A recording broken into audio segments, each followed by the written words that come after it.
Hi, if you're new around here, it would be appreciated if you could hit that subscribe button and like the video, as well as following me on TikTok, so you can send in video suggestions. Link is in the description.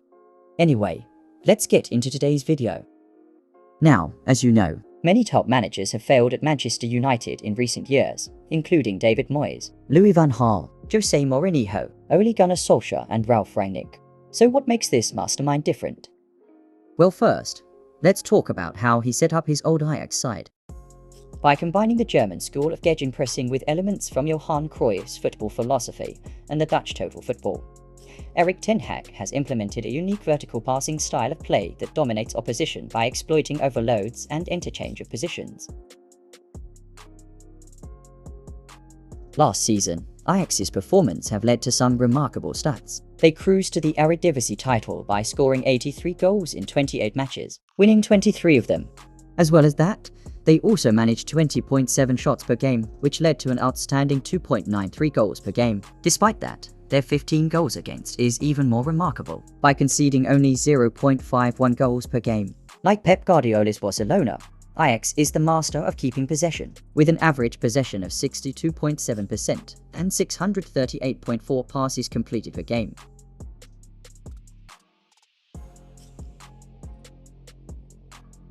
This image shows their setup against German side, Borussia Dortmund. Their base shape for this game was a 4-3-3 that had Daley Blind and Mazraoui as fullbacks either side of the centre-back duo of Yuri Timber and Lisandro Martinez. Edson Alvarez played as a holding midfielder, behind Steven Berghuis and Ryan Gravenberch, who both played as eights. Antony started on the right wing with Dusan Tadic on the opposite side, leaving the main man up front to be none other than Sebastian Haller.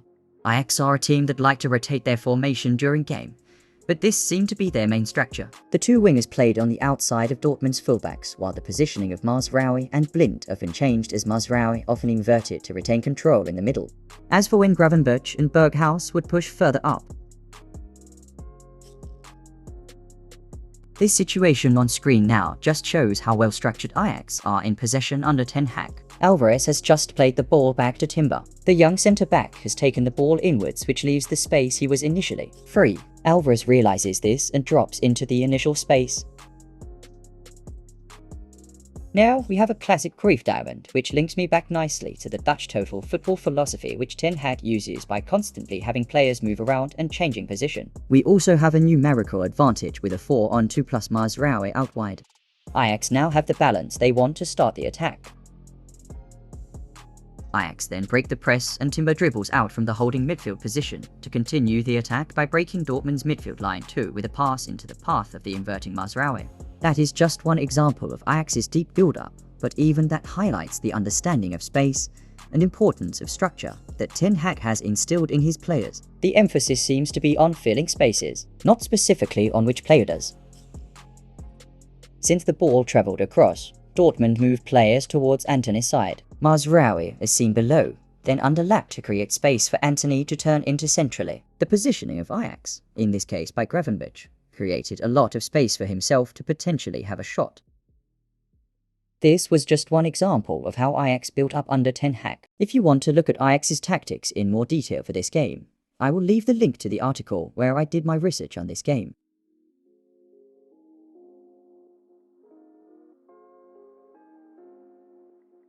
Whilst Ajax spend most of their games in possession, they can be left vulnerable when without it due to their high press style of play. So how do they get the ball back so quickly to maintain possession? Ajax were very good in possession against Dortmund, and their work out of it was equally impressive. Their rest-defense structure was often spectacular, and they were very brave and bold with the way they dealt with Haaland. Equally, the counter-pressing was splendid. Royce managed to play the ball into Brandt, who was swarmed by red and white shirts, with Blind continuing his press while Berghuis had closed the distance between them. Alvarez was also activated at this point and looked to prevent Brandt breaking out with the ball. Martinez was close in support should the first press fail here, and Mazraoui marked Marlon in midfield.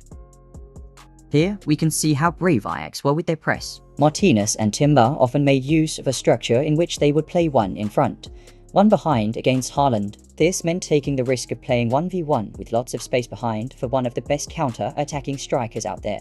Blind had now caught up with Royce and won the ball with a tackle. But look at how many Ajax players were in the playing area. From the loss of possession, they created an 8 versus 4 overload to stop a potentially dangerous counter-attack.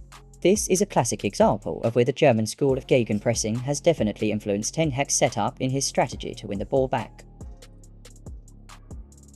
When pressing high, Ajax were very man-orientated. This is exemplified below with every Ajax player, except Uvares, who was free, and Haller, who split between two, having an obvious opponent to press. This again just shows how brave Ajax were when pressing their opposition.